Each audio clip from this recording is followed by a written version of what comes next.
यानंतर पाहुयात बातमी 36 जिल्ह्यांची।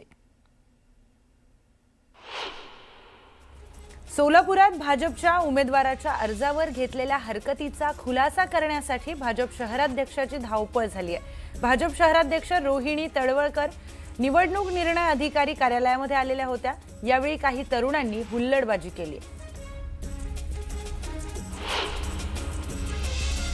जळगाव महापालिकेमध्ये भाजपने खातं उघडलंय। प्रभाग 12 मधून उज्ज्वला बेंडाळे बिनविरोध निवडून आल्यात। या विजयानंतर भाजप पदाधिकाऱ्यांकडून फटाके फोडून एकमेकांना पेढे भरवत जल्लोष करण्यात आला। भाजप शहराध्यक्ष रोहिणी तडवळकर यांना कार्यकर्त्यांनी निवडणूक कार्यालयामध्ये आणलं। प्रभाग क्रमांक 13 मधील उमेदवारांच्या एबी फॉर्म मध्ये चूक झाल्यामुळे इच्छुक उमेदवारांनी राडा घातला।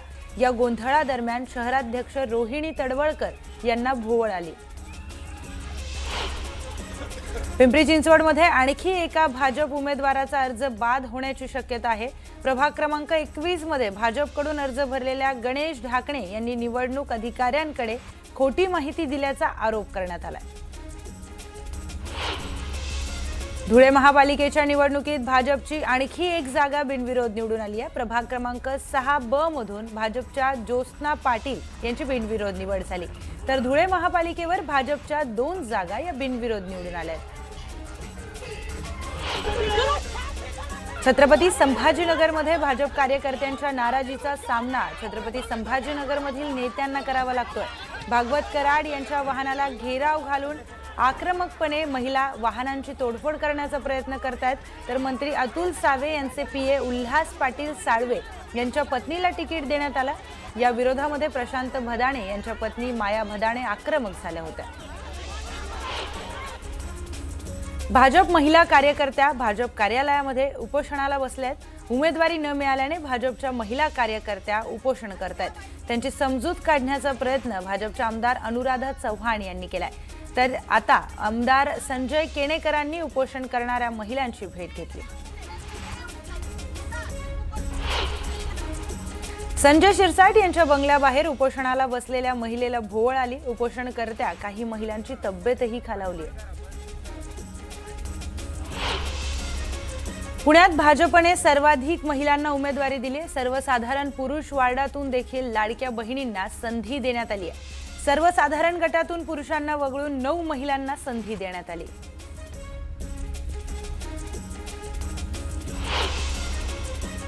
खासदार मेधा कुलकर्णी यांनी देखील सोशल मीडियावर केलेली एक पोस्ट चर्चेचा विषय ठरतीये।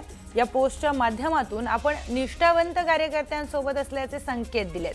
गुलजार यांच्या कवितेच्या ओळी कुलकर्णी यांनी सोशल मीडियावर शेअर करत निष्ठावंत कार्यकर्ते अशी पोस्ट केली। पुण्यामध्ये शिवसेनेने काँग्रेस सोबत युती केली, मात्र समाधानकारक जागा मिळाल्या नाहीत अशी खंत शाखा प्रमुख शशिकांत साटोटे यांनी व्यक्त केली आहे। याबाबत उद्धव ठाकरेंना पत्र लिहित त्यांनी नाराजी व्यक्त केली। जालना महापालिकेच्या निवडणुकीमध्ये एमआयएम स्वबळावर लढणार आहे। 17 उमेदवार आपलं नशीब आजमावणार आहेत। शहराच्या विकासासाठी निवडणुकीच्या रिंगणात उतरल्याचं उमेदवारांनी जाहीर केलं। मीरा भाईंदरमध्ये आमदार नरेंद्र मेहता यांनी रुग्णालयामध्ये जाऊन वनिता बने यांची भेट घेतली आहे। वनिता बने यांच्या मुलीला उमेदवारी न मिळाल्याने त्यांची प्रकृती खालावली होती। भाजप प्रदेशाध्यक्ष रवींद्र चव्हाण यांनी मान्यता दिलेल्या भाजप उमेदवारांच्या यादीत फेरबदल करणाऱ्या चंद्रपूर महानगर भाजप अध्यक्षांना हटवण्यात आलंय। यानंतर भाजप कार्यकर्त्यांनी जल्लोष केलाय। फटाके फोडून कार्यकर्त्यांनी आनंद व्यक्त केलाय।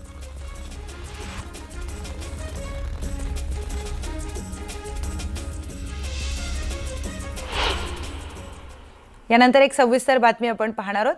मुंबईमध्ये ठाकरे बंधूंच्या प्रचाराची तोफ धडाडणार आहे। मुंबईमध्ये राज ठाकरे आणि उद्धव ठाकरेंच्या 3 सभा होणार आहेत। 5 जानेवारी रोजी मुंबईच्या पूर्व उपनगरामध्ये संयुक्त प्रचार सभा घेत मुंबई महापालिका प्रचाराचा नारळ फोडण्यात येणार आहे, तर तिसरी आणि शेवटची सभा शिवाजी पार्कवर घेण्यात येणार आहे। ठाणे, कल्याण, डोंबिवली, पुणे, छत्रपती संभाजीनगरमध्ये एकत्र जाहीर सभा घेतल्या जाणार आहेत आणि त्यानंतर ठाकरे बंधू प्रचाराचा धुरळा उडवणार आहेत।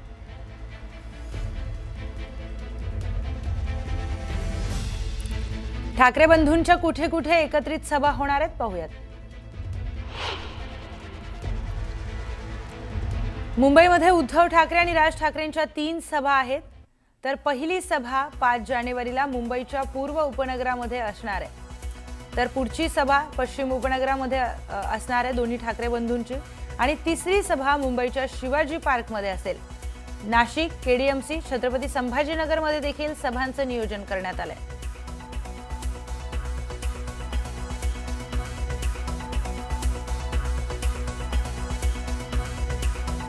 पुढची महत्त्वाची बातमी. आदित्य ठाकरेंनी तब्बल 2 तास शिवतीर्थवर जात राज ठाकरे आणि अमित ठाकरेंची भेट घेतली आहे. 3 तारखेपासून ज्युनियर ठाकरे प्रचाराच्या रिंगणामध्ये उतरणार आहेत. आदित्य ठाकरे आणि अमित ठाकरे मुंबईपासून सभांचा आणि रोड शोचा धडाका सुरू करणार आहेत. तर मुंबईचा प्रत्येक भाग पिंजून काढत कार्यकर्त्यांशी आदित्य ठाकरे आणि अमित ठाकरे हे संवाद साधणार आहेत.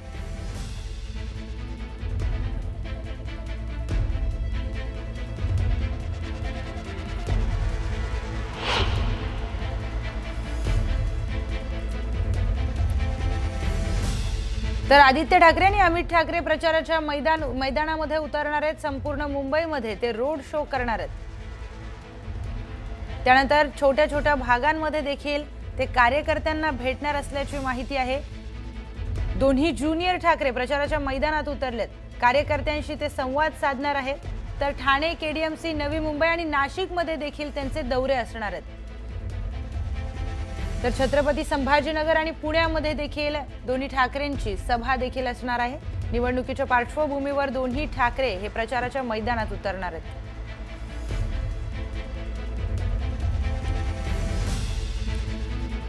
तर उमेदवारी अर्ज दाखल करण्याची मुदत संपताच कल्याण, डोंबिवली, पनवेल आणि धुळे महानगरपालिकेमध्ये भाजपला मोठी खुशखबर मिळाली आहे. कल्याण, डोंबिवलीमध्ये 3 ठिकाणी भाजपचे नगरसेवक हे बिनविरोध निवडून आलेत. तर कल्याण, डोंबिवली महानगरपालिका क्षेत्रामध्ये आसावरी नवरे, रेखा चौधरी आणि रंजना पेणकर या बिनविरोध निवडून आल्यात. तर पनवेलमध्ये शेकापचा अर्ज बाद झाल्यामुळे प्रभाग क्रमांक 18 मधून नितीन पाटील हे बिनविरोध विजयी झालेत. धुळ्यामध्ये प्रभाग क्रमांक 1 च्या भाजपच्या उमेदवार उज्ज्वला भोसले तर प्रभाग क्रमांक 6 मधून भाजपच्या ज्योत्स्ना पाटील यांची बिनविरोध निवड झाली.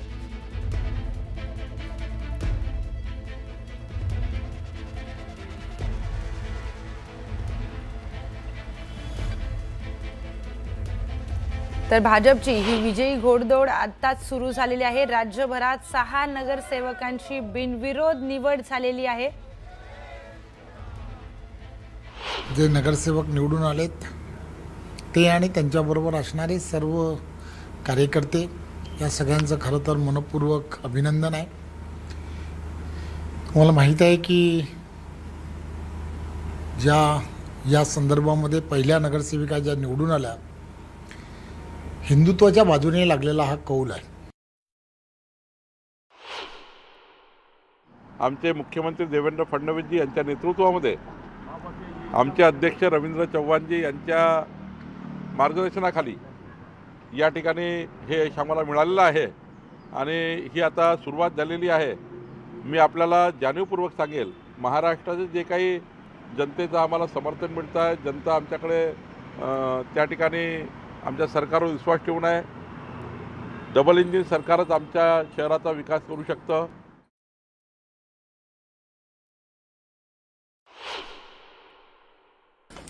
रेखाताई आपली विश्व हिंदू परिषद बजरंग दलाची कार्यकर्ती आणि आपली महिला आघाडीची अध्यक्ष होती, बिनविरोध झाली. आणि नवरेताई या सुद्धा डोंबिवलीमधून त्या ठिकाणी त्याही बिनविरोध झाल्या. त्या संघाचं घर नवरे पूर्ण फॅमिली सगळ्या दोन्हीच्या दोन्ही या बिनविरोध झाल्या. रेखाताई तुम्हाला आणि नवलेताई तुम्हाला दोघींना खूप खूप शुभेच्छा आणि खूप अभिनंदन. धन्यवाद जय श्रीराम आणि तुमच्या सगळ्यांच्या आशीर्वादाने. यानंतर पाहूयात बातमी 36 जिल्ह्यांची. सरत्या वर्षातील संकट ओढावलेली नव्हती तर ती जाणीवपूर्वक आली. वर्ष सरलं तशी संकटही सरली अशी प्रतिक्रिया धनंजय मुंडेंनी दिली आहे. पंढरपूरच्या विठ्ठल मंदिरामध्ये दर्शन घेतल्यानंतर ते बोलत होते. तर अजित पवारांबाबत प्रश्न विचारल्यानंतर मात्र धनंजय मुंडेंनी बोलणं टाळलंय. चाळीसगाव नगर परिषदेच्या नवनिर्वाचित नगराध्यक्षा प्रतिभा चव्हाण यांनी पदभार स्वीकारलाय। यावेळी भाजप कार्यालयापासून नगर परिषदेपर्यंत पायी रॅली काढण्यात आली। आमदार अब्दुल सत्तार यांच्या उपस्थितीत सिल्लोडमध्ये जिल्हा परिषद आणि पंचायत समितीच्या निवडणुकीसाठी इच्छुकांच्या मुलाखती घेण्यात आल्या। यावेळी मोठ्या संख्येने पदाधिकारी उपस्थित होते। IPS अधिकारी सदानंद दाते यांची महाराष्ट्राचे नवे पोलीस महासंचालक म्हणून नियुक्ती झाली आहे। 3 जानेवारीला सदानंद दाते पोलीस महासंचालक पदाचा पदभार स्वीकारणार आहेत। शिवसेना उभाटा पक्षाचे खासदार संजय राऊतांना धमकी देण्यात आली आहे। राऊतांच्या घराबाहेर बॉम्ब से उडा दूंगा असं स्टिकर लावलेलं वाहन पाहायला मिळालं। त्यामुळे बॉम्ब शोधक पथक आणि मुंबई पोलीस राऊतांच्या घरी दाखल झालेत।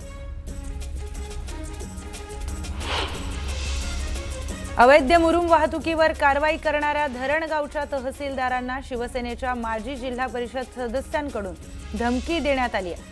तहसीलदार महेंद्र सूर्यवंशी यांना फोनवरून धमकी देण्यात आली आहे।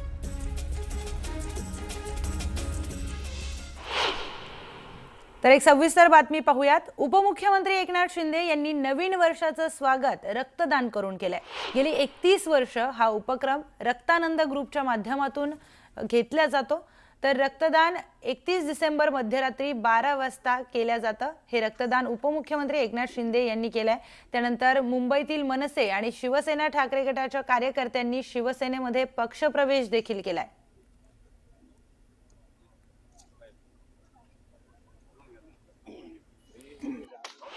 नरेंद्र मोदी जी का बहुत बहुत अभिनंदन करता हूँ, हृदय से अभिनंदन करता हूँ। ये हमारे देश की अर्थव्यवस्था चौथे नंबर पर उन्होंने लाई है, इसलिए ये बहुत बड़ी गौरव की बात है। और जापान के बुलेट ट्रेन को पीछे करके हमारी भारत की बुलेट ट्रेन बुलेट के तेजी से आगे बढ़ रही है, और इसीलिए मैं उनका हृदय से स्वागत करता हूँ, अभिनंदन करता हूँ। और ऐसे ही भारत की प्रगति हो, भारत का विकास हो, ये हम सब चाहते हैं। हमारे देश 140 करोड़ जनता चाहती है और देश आर्थिक महासत्ता की ओर बढ़ रहा है। ये नया साल हमारे लिए बहुत ही, हमारे देश के लिए, हमारे महाराष्ट्र के लिए बहुत ही खुशहाली और समृद्धि लेकर आया है। तर साईबाबांच्या शिर्डीमध्ये नवीन वर्षाचं जल्लोषात स्वागत करण्यात आलंय। मंदिराच्या दर्शन रांगेसह साई मंदिरामध्ये भाविकांनी तोबा गर्दी केली होती। मध्यरात्री 12 वाजता साई भक्तांनी एकत्र येत जल्लोष केलाय। यावेळी साई नामाच्या जयघोषाने नवीन वर्षाचं स्वागत करण्यात आलंय।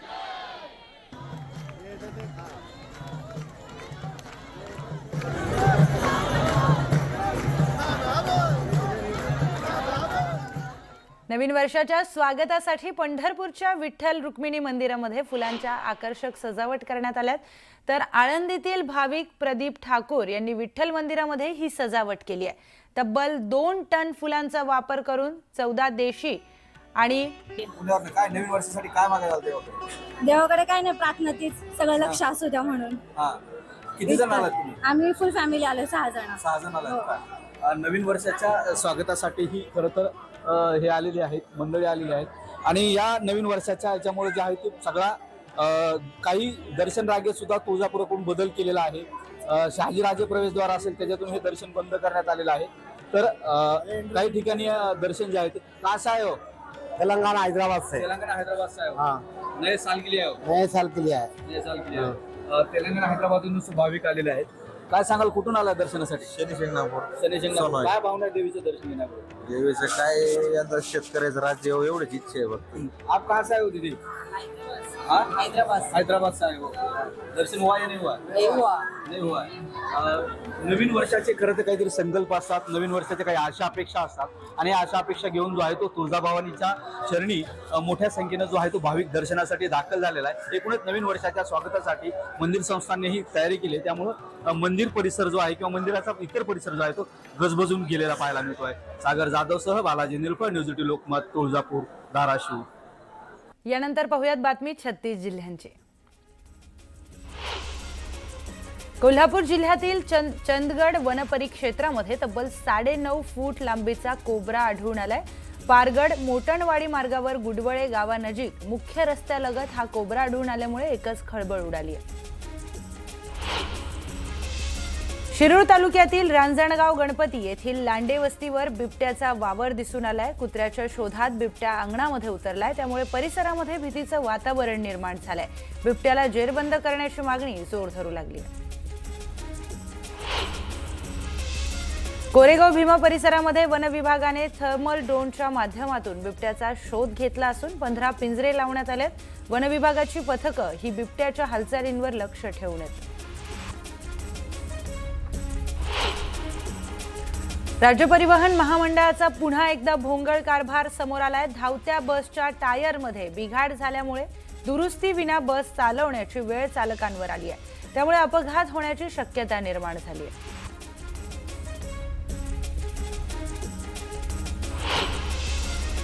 बांगलादेशातील हिंदूंवर अत्याचाराविरोधात जळगावात हिंदुत्ववादी संघटनांनी आंदोलन केलं. जिल्हाधिकारी कार्यालयामध्ये परिसरात जोरदार घोषणाबाजी करत निदर्शनं करण्यात आली. विक्रमगड तहसीलदार कार्यालयावर श्रमजीवी संघटनेतर्फे मूलभूत हक्क मोर्चा काढून बेमुदत धरणे आंदोलन करण्यात आलं. गैरव्यवहार करणाऱ्या अधिकारी आणि कर्मचाऱ्यांवर कारवाईची मागणी करण्यात आली आहे. कोरेगाव भीमा इथे 208वा शौर्य दिन मोठ्या उत्साहात साजरा होतोय. दरम्यान कायदा सुव्यवस्थेचा प्रश्न निर्माण होऊ नये यासाठी विजय स्तंभ परिसरामध्ये जिल्हाधिकाऱ्यांनी पाहणी करत आढावा घेतला. भ्रष्टाचार रोखण्यासाठी शासनाने अंमलात आणलेल्या विकास कामाच्या ऑनलाईन टेंडर प्रक्रियेत 3:13 वाजलेत. छत्रपती संभाजीनगर येथून आलेल्या ठेकेदाराला वन विभागाच्या कार्यालयातच दमदाटी करण्यात आली. जव्हार वन विभागाच्या कार्यालयात हा सगळा धक्कादायक प्रकार घडलाय. बँगलोर मुंबई महामार्गावर देहू रोड इथे महिलांच्या सुरक्षिततेचा प्रश्न पुन्हा एकदा ऐरणीवर आलाय. पिंपरी चिंचवडच्या वाकड येथील खासगी बँकेतून देहू रोडच्या दिशेने दुचाकीवरून जात असलेल्या एका तरुणीची मद्यधुंद अवस्थेतील 2 तरुणांनी पाठलाग करत छेड काढली. सोशल मीडियावर पोस्ट टाकून खंडणी उकरणारा सराईत गुन्हेगार परमेश्वर प्रकाश सिंग उर्फ मोनूला एपीएमसी पोलिसांनी अटक केली आहे. विक्रेत्यांकडून मोनू दर महिन्याला खंडणी गोळा करत होता. जळगावच्या गोलाणी मार्केटमध्ये सिने स्टाईल पाठलाग करून तरुणावर चाकू हल्ला करण्यात आलाय. या प्रकरणी संशयित आरोपी शुभम सोनवणेला नागरिकांनी पकडून पोलिसांच्या ताब्यात दिलं. तामिळनाडू राज्यातील त्रिची येथेही अवैध किडनी शस्त्रक्रिया होत आहेत. चंद्रपूर पोलिसांच्या किडनी विक्री तपासात हे धक्कादायक वास्तव समोर आलंय. 50 ते 80 लाखांच्या व्यवहारामध्ये किडनी विक्री करणाऱ्या व्यक्तीला केवळ 5 ते 8 लाख दिले जात असल्याचा आरोप करण्यात आलाय. या प्रकरणामध्ये 2 आरोपींना न्यायालयीन कोठडी देखील सुनावण्यात आली आहे.